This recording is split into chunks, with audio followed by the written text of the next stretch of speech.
كابرايا كدت لا عبد الله كوري عمر السيار لعبد الله كوري عمر كا درباري مسألة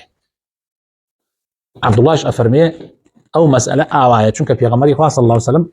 آوا فرماني بوا كردوا أم كابرايا شو تيجي وتي آخر من جوم لي بو باوكت قد غيرك عبد الله فرمي سبحان الله من بيت أليم پیغمبر أمري بيا كردوا توش ألي باوكت أمري بيا باشا كاميان أحق ترشوني بكبي أمري پیغمبر أحق تر أيام شوني بكون يا أمري باوكم كعمري كور خطاب با چند جورج دي عمري كور خطاب اتفياي دوما لدعي پیغمبري خدا صلى الله عليه وسلم ولا دعي أبو بكر بلام كاتي أمري پیغمبر هات شوني أمري عمر ناكا من إيما أجر شي عمرش مخالفة ناكا بلام عمر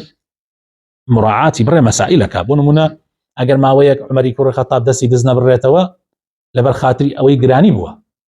فرمويتي يعني خلى جرانيا ناچارة هنشتي بيكا ياما كاتي جويك مان رخصان بو أوي ك خلق دزينك أجر خلق دزيك أو إتم مستحق دسي بريتوا بس كتو جويك نرخصا خلق ناچار بو لبر شيري من علاكي ولبر دايبي من علاكي ناچار بو دزيبكا يترو كاتت توبوت نية حكمي دز بريني بس هذه شو كتو جويك يواد بو نرخصان دوا أو دزينك أو لبرسا أجر خوش تحمل بك من علاكي تحمل لك من علاكي برسيبه من علاكي بمري ببرشايوا إمام عمري كوري خطاب كاتك عندي مسائل أكا لبر خاطري يعني مصلحتي عامي مسلمانان لا مزور زور قرنقا عبد الله كوري عمر أفرميت شي أفرمي عبد الله أفرمي أمري باوكم لا في شيء أمري في غمري خاص الله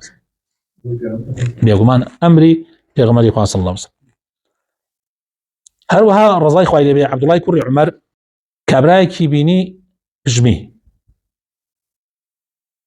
جوي لكابرايك بو بجمي كابراك بجمي وتي الحمد لله والصلاة والسلام على رسول الله جاء ابن عمر بي فرمو بيغمر ومشي وفيري نكردين يعني بيغمر يخوا بمشي ويمي فير نكردوا بيغمر يخوا صلى الله عليه وسلم فرمويتي هركس يا بجمي بابلي الحمد لله اواني دورو بريشي كجوان ليتي الله يرحمك الله امش والله مداتوا الله يهديكم الله ويصلح بالكم